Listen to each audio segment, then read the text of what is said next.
Graça e paz da parte de Deus Pai, de nosso Senhor e Salvador Jesus Cristo, sejam com todos vós. Vamos estudar agora o tema de número 39, que tem como título Ressurreição de Cristo.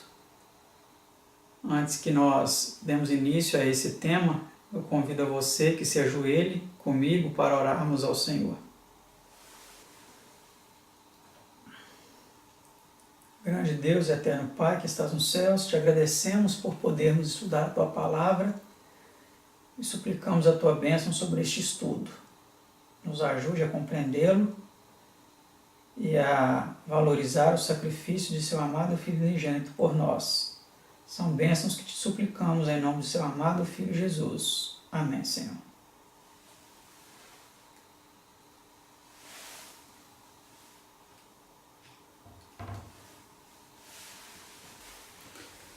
O tema 39 de nosso estudo tem como título, então, a ressurreição de Cristo.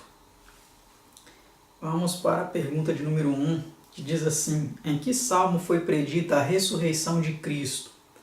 Vamos ver qual salmo foi esse. Pois não deixarás a minha alma no inferno, hebraico Seol, sepulcro, nem permitirás que o teu santo veja corrupção. Salmo 16, versículo 10. Então nós vimos aí que nesse salmo foi profetizado que Jesus não seria deixado no sepulcro, ele ressuscitaria, né? Pergunta 2. Em que sentido foi Jonas um tipo de Cristo? Pois como Jonas esteve 3 dias e 3 noites no ventre da baleia, assim estará o Filho do Homem 3 dias e 3 noites no seio da terra. São Mateus 12, versículo 40. Então aqui nós vemos que Jonas ele foi uma espécie de tipo, de modelo para o que aconteceria com Jesus, né? Assim como Jonas havia ficado no ventre do peixe 3 dias e 3 noites, o próprio Cristo também ficaria no seio da terra. Esse período, né? Ele ressuscitaria depois. Pergunta 3. Em que positivas palavras predisse Cristo sua ressurreição? Então vamos ver agora o que Jesus disse a respeito de sua ressurreição. Desde então começou Jesus a mostrar aos seus discípulos que convinha ir a Jerusalém e padecer muitas coisas dos anciãos e dos principais dos sacerdotes e dos escribas, e ser morto e ressuscitar ao terceiro dia. São Mateus 16, 21. Ora, achando-se eles na Galiléia, disse-lhes Jesus: o Filho do Homem será entregue nas mãos dos homens, e matá-lo-ão, e ao terceiro dia ressuscitará. E eles se entristeceram muito. São Mateus 17, 22 e 23. É necessário que o Filho do Homem padeça muitas coisas, e seja rejeitado dos anciãos e dos escribas, e seja morto, e ressuscite ao terceiro dia. São Lucas 9, 22. Ver também São Mateus 20, 17 a 19, São Marcos 8, 31, 9, 31 e 32, 10, 32 a 34 e São Lucas 18, 31 a 34. Então nós vemos aí que todas essas passagens, elas dão ciência de que Cristo sabia muito bem, ele tinha consciência que as profecias apontavam para a sua morte e a sua ressurreição ao terceiro dia. Ele sabia muito bem de todas essas coisas. Pergunta 4. Que disse Jesus quando lhe foi pedido pelos judeus um sinal de seu messiado? Então, quando os judeus pediram um sinal de que se Jesus realmente era o Messias, o que Jesus disse em resposta a esse pedido? Jesus respondeu e disse-lhes: derribai este templo e em 3 dias o levantarei. São João 2, 19.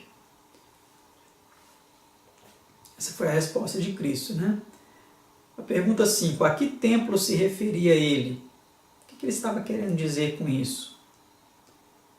Disseram, pois, os judeus: em 46 anos foi edificado este templo, e tu o levantarás em 3 dias? Mas ele falava do templo do seu corpo.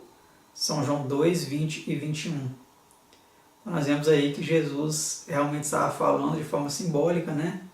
Ele não se referia ao templo de Jerusalém, o templo de pedras, o templo de estrutura física, mais o templo do seu corpo, né? Pergunta 6. Que efeito teve sobre os discípulos, depois de sua ressurreição, essa declaração de Jesus? Como os discípulos interpretaram isso algum tempo depois? Quando, pois, ressuscitou dentre os mortos, os seus discípulos lembraram-se de que lhes dissera isto, e creram na Escritura e na palavra que Jesus tinha dito. São João 2, verso 22.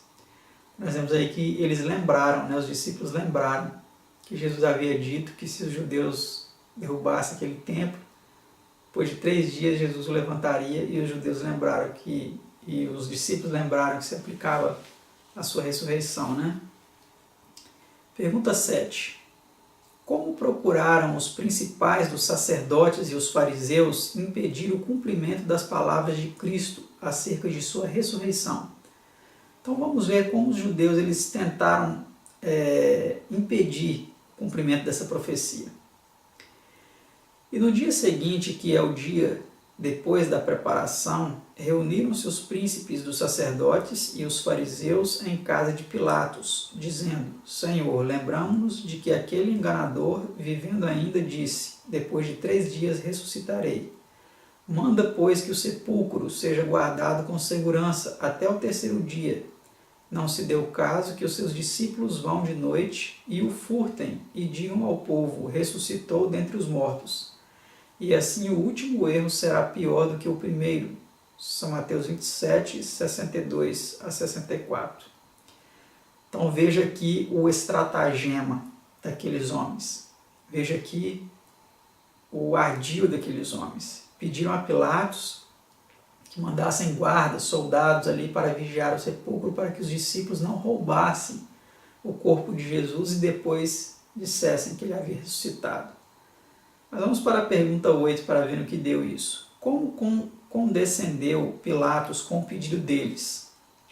E disse-lhes Pilatos: tendes a guarda, ide, guardai como entenderdes.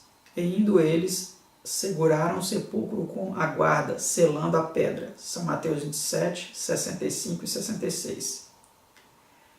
Então, Pilatos concedeu, que eles fizessem daquela forma. Concedeu a guarda para que eles levassem, selaram a pedra ali com o selo real, o selo romano, para que então ela fosse vigiada ali, Mas vamos para a pergunta 9, que diz assim: quão fútil foi tudo isso? Vamos ver no que deu tudo isso aí.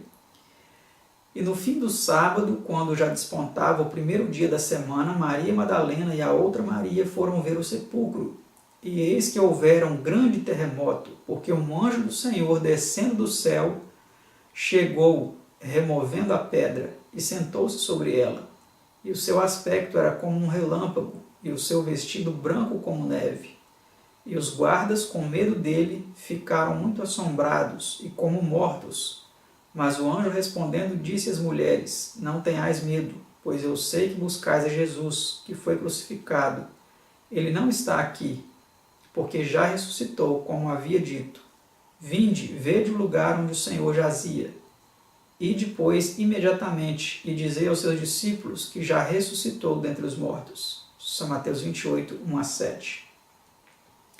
Nós vemos aí que aqueles soldados não foram capazes de impedir a ressurreição de Cristo. Um anjo poderoso de Deus foi enviado para remover aquela pedra e para chamar o Filho de Deus à vida novamente. Pergunta 10. Seria possível ser Cristo detido pela morte? Vamos ver a resposta a essa pergunta nas Escrituras. Acompanhe conosco aí em sua tela. Diz assim: a este que vos foi entregue pelo determinado conselho e presciência de Deus, prendestes, crucificastes e matastes pelas mãos de injustos, ao qual Deus ressuscitou, soltas as ânsias da morte, pois não era possível que fosse retido por ela. Atos 2, 23 e 24. Então aqui nós vemos que não seria realmente possível que Jesus fosse detido pela morte, Pergunta 11. Como fala São Paulo da ressurreição de Cristo? Então vamos ver agora em que palavras Paulo vem agora comentando, relatando a respeito da ressurreição de Jesus. Porque primeiramente vos entreguei o que também recebi, que Cristo morreu por nossos pecados, segundo as Escrituras, e que foi sepultado e que ressuscitou o terceiro dia, segundo as Escrituras. 1 Coríntios 15, 3 e 4. Então, o próprio apóstolo Paulo, ali no seu tempo, já ciente do relato das Escrituras, reforçou aí essa confirmação da ressurreição de Cristo ao terceiro dia também em sua epístola aos Coríntios, dizendo que Jesus realmente havia ressuscitado ao terceiro dia. Pergunta 12. Quem diz o apóstolo viu a Cristo depois de ressurgido? Então aqui nós temos agora testemunhas, pessoas que viram a Jesus após a sua ressurreição, que puderam então confirmar de forma testemunhal que Cristo havia ressuscitado. Vamos ver quem são essas pessoas, segundo o apóstolo Paulo.